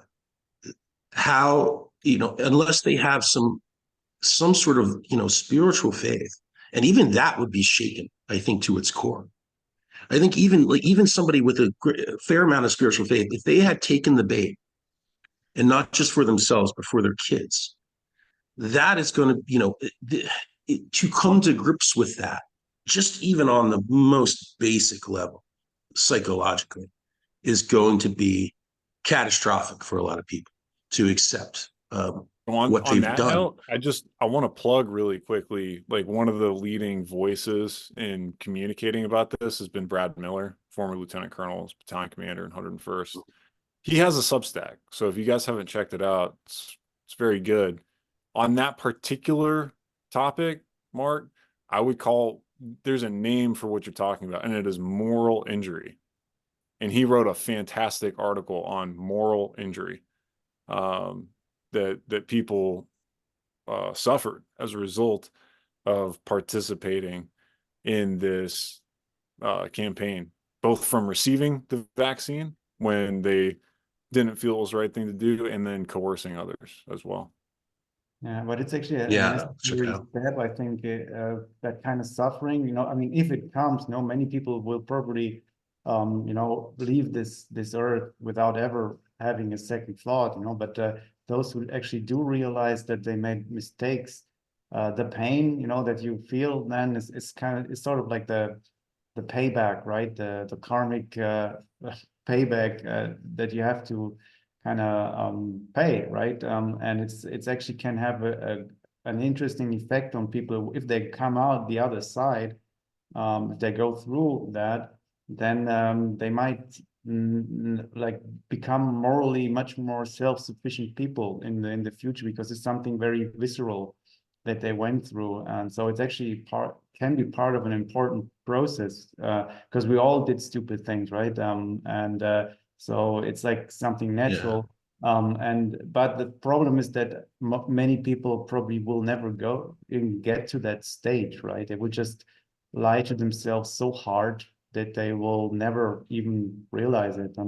But what Mark said about how to talk to people like that, I think it's always good to, when we talk about narratives, to kind of adapt yourself to the narrative framework of the person you're talking to. It's almost it's obviously different when you talk to a group of people, or you in public or something. But like if it's like to a limited group of people or to another person, you wouldn't say like, to someone who has vaxxed his children, yeah, I mean, did you hear that, like, you basically are a child killer, if you gave your child your vaccine or something like that. So you kind of like need to work with, where people are, or for example, in Europe, you won't get far if you say like, oh, it's like the global communists, who are like doing this to us, and people will look at you like, what the hell, but if you talk more in terms of like, oh, the evil farmer industry, that's just way easier, and people can conceptualize it, and it makes sense both from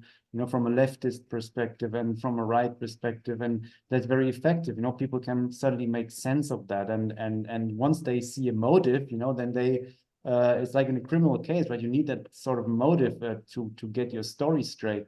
And the same, for example, with the 9/11, I remember for me at the time, or like a little later, when I kind of realized that there was something fishy going on. I mean, the whole like oil stuff, that just made sense, like they just wanted to get oil in the Middle East.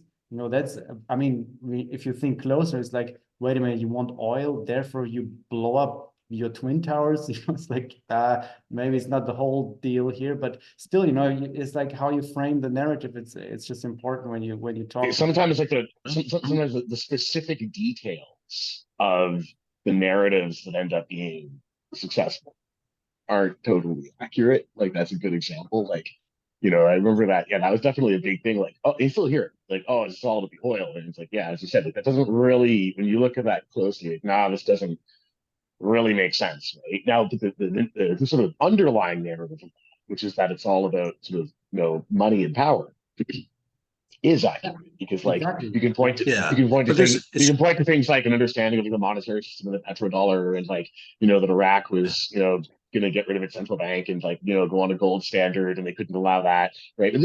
This is all much too nuanced for your typical guy on the street to understand. What he understands is oil, and America wants oil, and like corporate greed. Maybe like creating a narrative about banks, like, because everybody's been fucked over by the banks at some point. You've seen the way things like were, especially after 2008. So maybe doing the narrative about banks. It was so funny.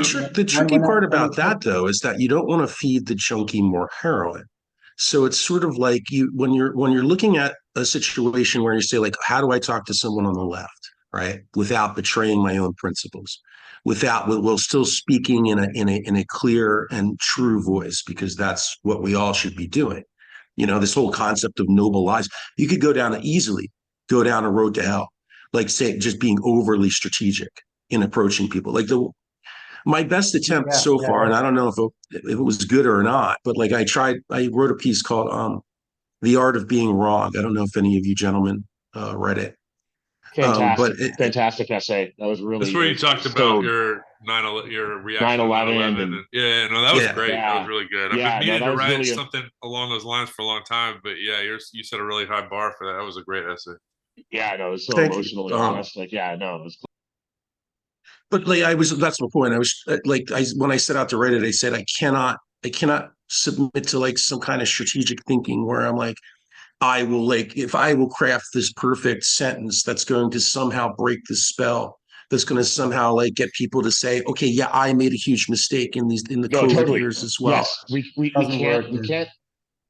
can't do the noble lie. There's no such thing as the noble lie, right? No. There is correct. So There's like no such thing as a noble lie. It is, the noble do not lie. If you lie, you are ignoble. Like it's like almost tautological. Plato is wrong. But like, so what I was Yeah, kind of getting at, especially just real quick, I think, especially the telling a noble lie to manipulate somebody into doing something yes, that you think is good. That's the other right, thing. It's like, oh, right, let's justify the means, a noble lie, because we need them to do this, and they won't do it if we tell them the truth. So we need to lie to them. right. You're right. But like, That's like, but so where I was kind of like going with the oil example that Luke was using was like, if you're talking to someone and their sort of broad thrust of their model, their narrative, whatever, is sort of pointing in the direction that, like, is pointing in what you think is the right direction. It's probably counterproductive to be like, well, actually, what's going on is, it's like, no, that's fine. Like, whatever. Okay, they got some details wrong, but like overall their picture is fine. So like, just like let them run with that. Unless it's like really important to correct them on the details. It's sort of, Yeah. And for the strategic thing, I think there's a difference between a noble lie, that sort of thing that can easily get out of control, right? And just the idea that you can choose, what you talk about, basically. I mean, you're not forced to. I mean, you got to choose, what aspects or what topics you go into, right? And I mean, sometimes it can be a gray area, but there's no law that says you should like dump everything you have ever thought about or known on everybody, right? So and there's where the strategic part may come in, that you basically respect the other person by listening and by being aware of like where they're coming from, right? And you kind of tailor what you the sort of thing you go into, you tailor know it, your audience, right? So, know your audience. Yes, yeah, right, exactly. That right. doesn't mean you have to like make things up, or pretend like you believe something that you don't actually believe, or that. But yeah, it's a difficult issue. I don't think it's so as easy as saying like just tell the truth all the time. Like all out. In the sense that you always have to say everything you ever like thought it's true. But so yeah, it's a very interesting topic, I guess. Yeah, I mean, you gotta speak the language of your audience. You have to understand the model they're working with and the parts that you can work with. And you want to avoid purity spiraling. Like that's of kind of like, well, if you're not 100% agreement with everything that I think is true, then you're evil. Yeah, and Like because there's nobody that beliefs are like fingerprints, right? Everybody's got a unique set, and we exactly. all believe things that aren't true. Like we all do. We all have assumptions somewhere We're on all some we're all topic. normies. We're all normies about something, and we're all blue pilled about something. Yeah, so when you're communicating that deciding to focus on like what are you trying to communicate? Because it's rate limited.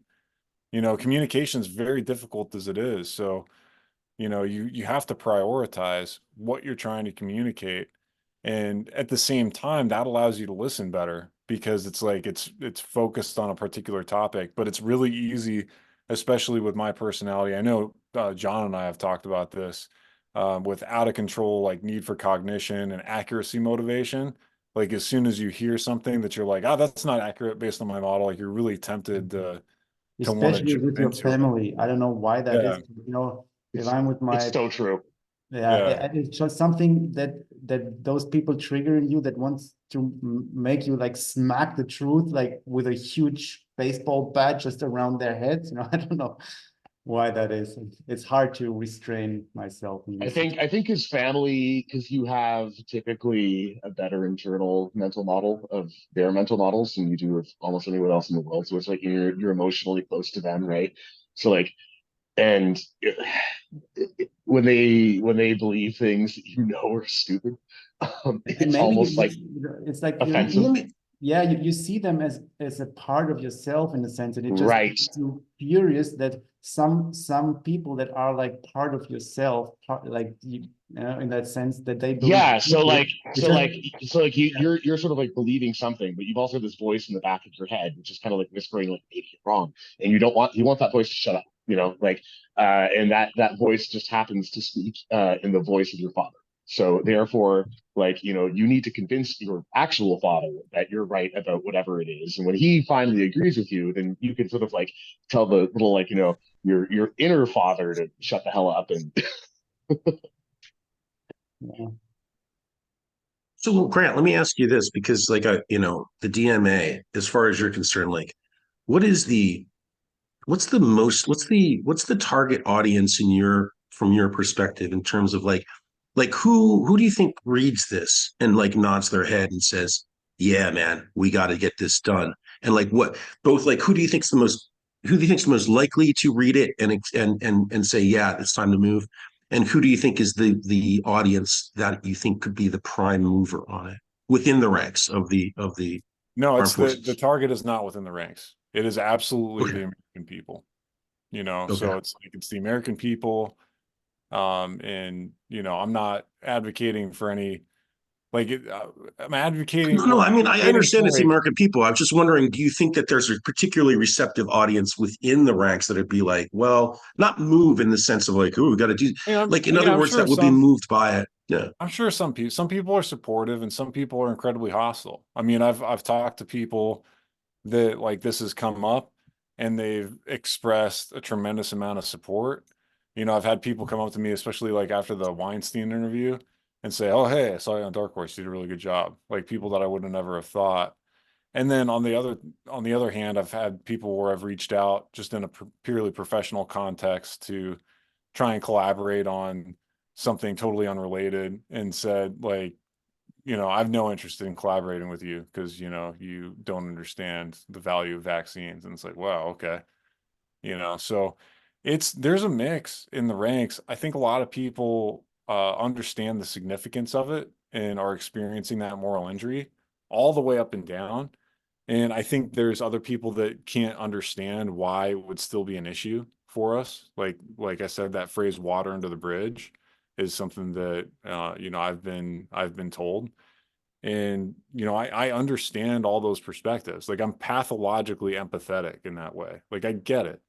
But no, I don't think there's a particular component or particular type of person.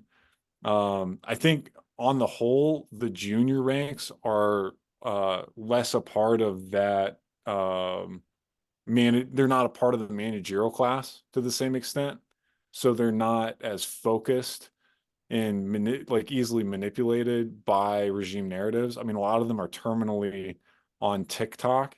And so like the Chinese Communist Party, I think like that, and that gets into a whole nother thing because there's been junior service members in uniform talking poorly about the military. And that's been, Whoa, I think, whoa, whoa. amplified on TikTok. And Whoa, wait, I wait. don't think that that's, Really?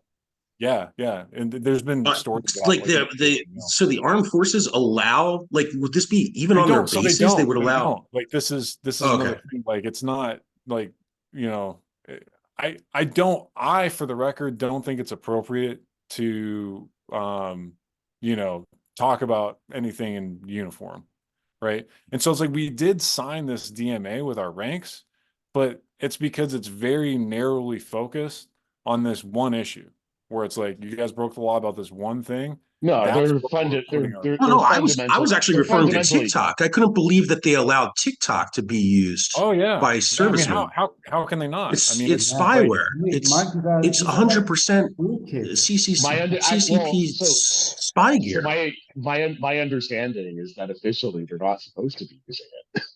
Like, so I mean, no, that's People just post wild from to the me. left all the time. I mean, yes. there's all this stuff with the LGBTQ service members doing all kinds of stuff on TikTok about, so you can criticize it from So to the politically correct perspective. I think and it's all right. the TikTok stuff you're talking about, that's I'm just talking about compromised Or even information. you could get a uniform Yeah, and twerk at your duty station on TikTok, and it's great according Yeah, to totally.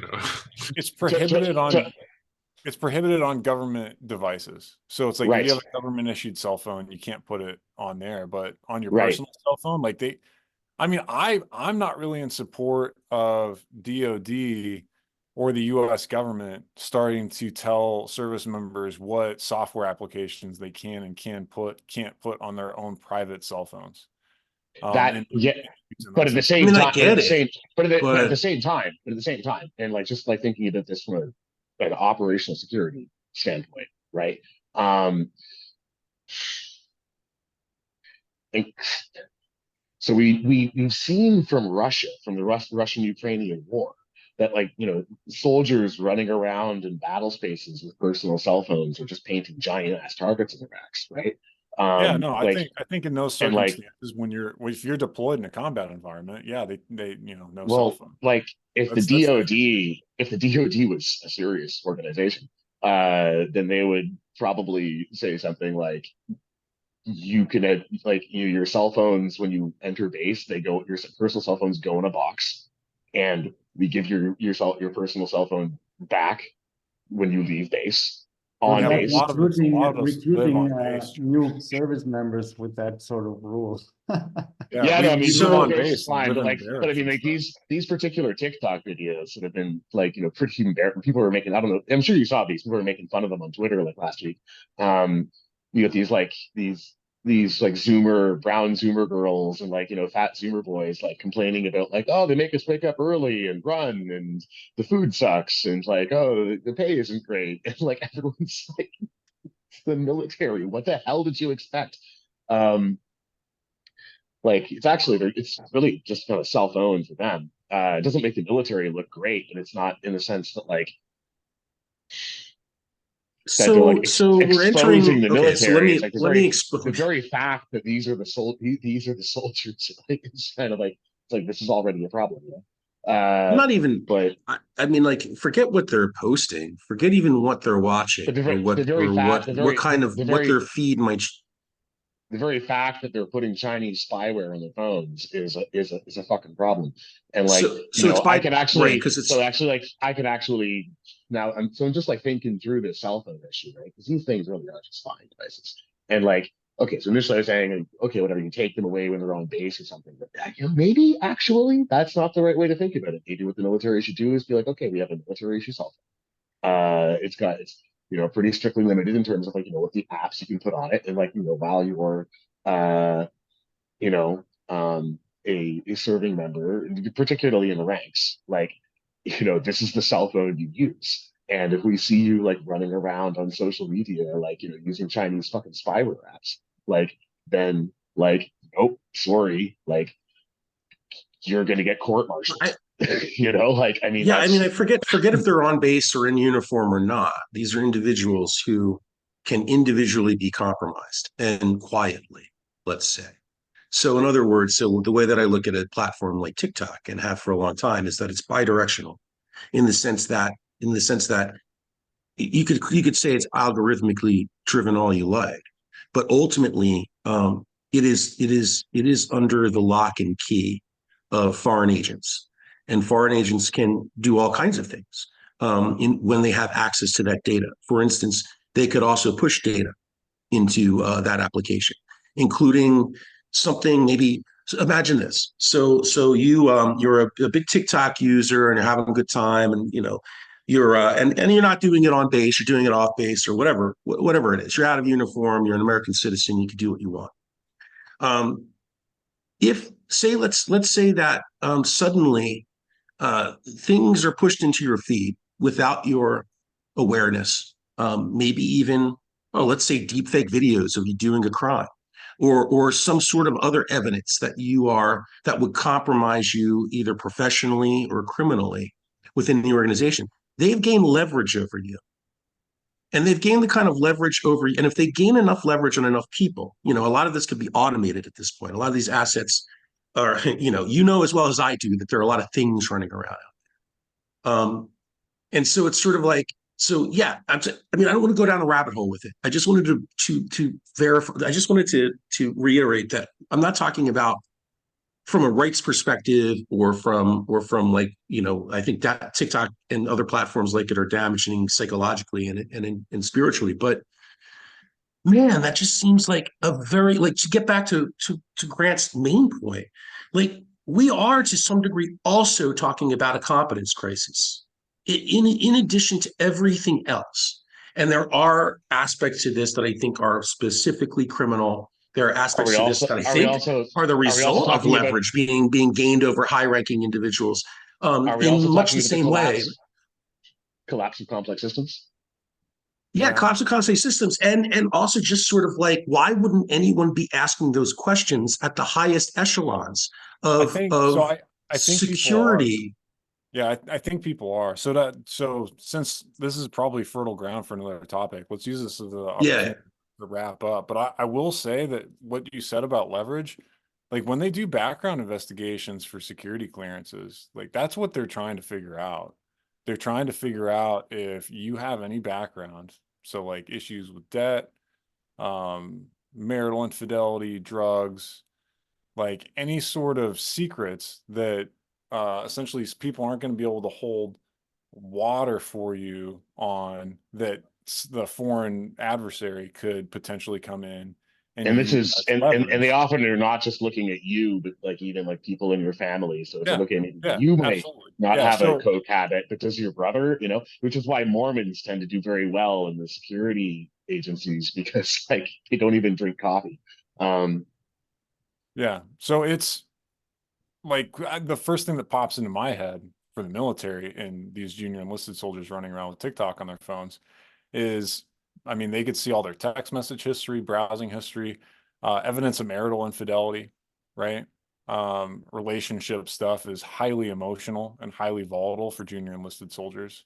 So it's like, I can only imagine, junior enlisted soldiers with clearances that have access to sensitive materials, say that have any of those issues. I mean, what's to stop them from getting an email from, the Chinese state saying, hey, we need you to do this or we're going to expose this? Because what's the blowback on the Chinese state if that soldier comes forward and says that? We just deny it. I don't know, but there's fertile ground to discuss that, and it is pretty scary. Wasn't Bradley Manning a PFC, I think? Yeah. So, yeah, absolutely. Yeah. So it's, I mean, there's a lot of craziness, and that's one of the reasons, like, to bring it back to the DMA and close out. That's the reason why we keep it so narrowly focused. You could get so lost in all the issues that we face. They go back a long time. I mean, we have the military reform movement that was led by Colonel John Boyd in the 60s and 70s, where it's like he had to move heaven and earth to get the F-15 and F-16 produced, and one of his acolytes got the A-10 produced, and his tactics were totally adopted by the Marine Corps, used in the first Gulf War to outstanding effect. And that was a very small group of individuals out of the Pentagon that were bucking against the system. I was just at the Dwight D. Eisenhower Museum, and looking at early in his career when he was doing tank training alongside Patton, and they got threatened for court martials because of the unorthodox tank doctrine, or not it wasn't doctrine. They were pursuing tactics and recommending tactics in their training that weren't aligned with doctrine. So they were both threatened with court martials over that. So, like, there are large omnipresent problems, like this thing with forcing an experimental treatment on the services in a manner where people at Echelon knew that it was illegal and they did it anyway. And we have all the receipts. Like there has to, if they, like the bottom line is it's the one thing that if this doesn't get rectified, like we have nothing. Like I don't think that there's hope that we're going to have a DoD that's functional and that's able to do the right thing if we can't get accountability on this issue. Other issues, like there's tons of other problems. But like this issue, since it's so egregious and it's so black and white, something has to be done for it, or else like my confidence that, you know, it's not just a complete, like the Constitution is just not a complete dead letter within the organization is shaken, you know, to its foundation. So with that, I'll close it up. Thank you all very much for indulging me and spending some time talking about this issue, because it's really important to me. And you know, really appreciate all your thoughts and look forward to next time. Thanks, guys.